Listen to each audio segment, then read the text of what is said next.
They had to die for this law to exist, a history of bloodshed and justice too late. Welcome to Burden of History, where truth isn't just told, it's restored.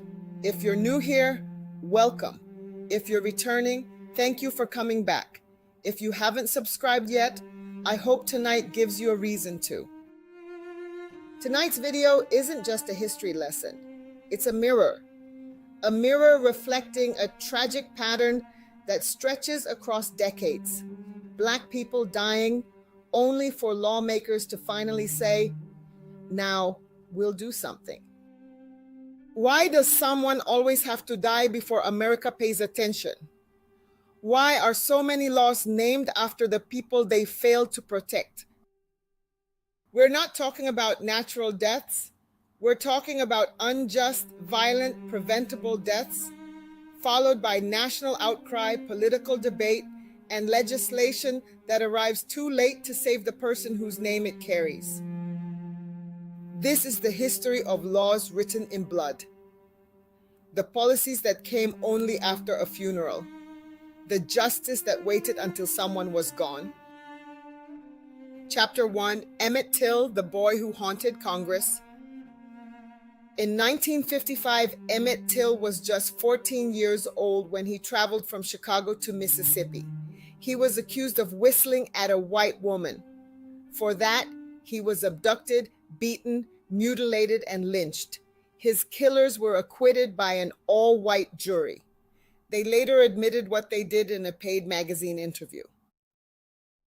His mother, Mamie Till Mobley, made a decision that shocked the nation. She left his casket open. She wanted the world to see what racism did to her son, and the world saw. The image of Emmett's battered face shook the country. His death helped spark the civil rights movement, but what it didn't spark was legislation. Over 200 attempts were made in Congress to pass an anti-lynching bill.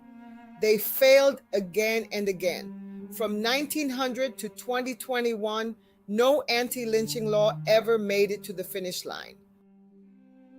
Finally, in 2022, 67 years after Emmett's death, Congress passed the Emmett Till Anti-Lynching Act, 122 years after the first attempt. It took the death of a child and decades of delay to make lynching a federal hate crime. That's not justice. That's bureaucracy on a bloodstained timeline. Chapter 2, George Floyd, the breath that changed the world.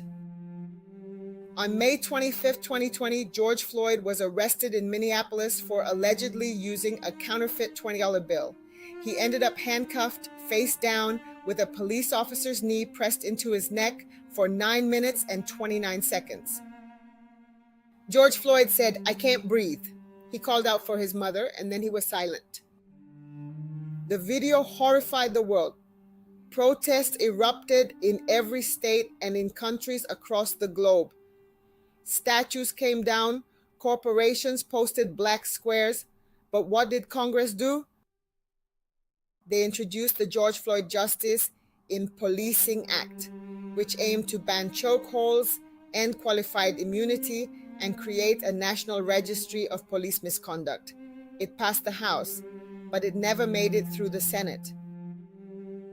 George Floyd's death changed the conversation, but the law remains unchanged. His name became a symbol, but not a statute. Another black man whose breath was stolen and whose justice still hangs in limbo. Chapter 3, Breonna Taylor, No Knock, No Mercy. Breonna Taylor was a 26-year-old EMT. She was in bed, asleep, when police executed a no-knock warrant on the wrong apartment. Her boyfriend, thinking intruders had broken in, fired one shot. The officers returned fire 32 bullets. 6 struck Breonna. She died on her hallway floor. Her death led to the creation of Breonna's Law, but only in Louisville, Kentucky. The law banned no-knock warrants locally, but there's still no national legislation. One young woman working in healthcare, sleeping in her own home, gone, and the law that bears her name still hasn't reached beyond her city. Chapter 4. Sandra Bland from Traffic Stop to Tragedy. Sandra Bland was pulled over in Texas for failing to signal a lane change. The stop escalated. She was arrested. 3 days later, she was found dead in her jail cell. The official ruling was suicide, but the questions never stopped. Texas passed the Sandra Bland Act in 2017. It mandated better training for jailers, improved mental health services, and de-escalation policies. But key parts of the original bill, especially those addressing racial profiling, were removed. Sandra's death brought change, but it was diluted, watered down by lawmakers afraid of accountability. Even in death, her voice was softened by political compromise. Chapter 5. Ahmaud Arbery jogging while black. Ahmaud Arbery was 25.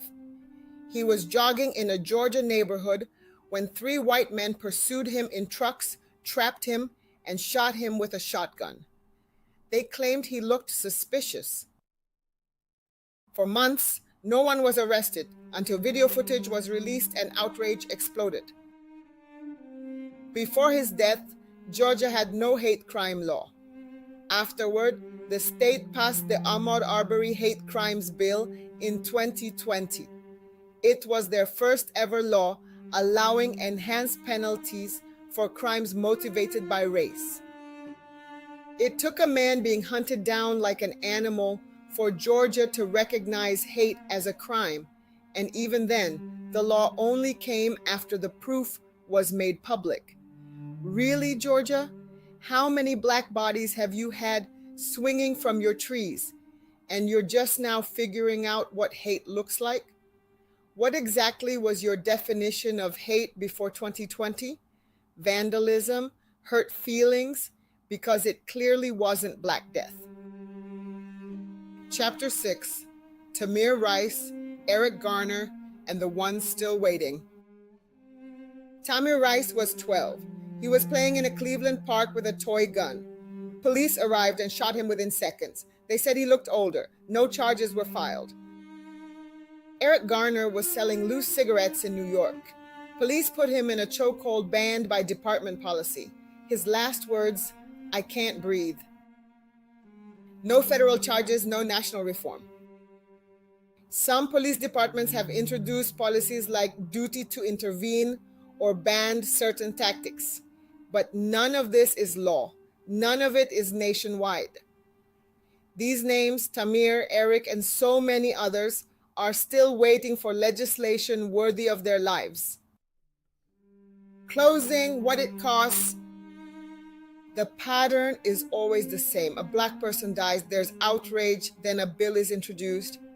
Maybe it passes, maybe it doesn't. But always, the person it's named after is already gone. These aren't just names, they were people. Breathing, laughing, dreaming people. And too often, they only became important enough for Congress to act after they were dead. Laws passed in someone's name are not justice, they're memorials. Statues made of paper. They come too late and often do too little. Tonight, if you're watching this live, drop the name of someone who moved you in the chat. We'll be choosing one of you for the movie ticket giveaway. But the truth is, every one of these names deserves more than a giveaway. They deserve a country that acts before it apologizes, that prevents instead of memorializing. Thank you for being here, for listening, for remembering, for refusing to forget.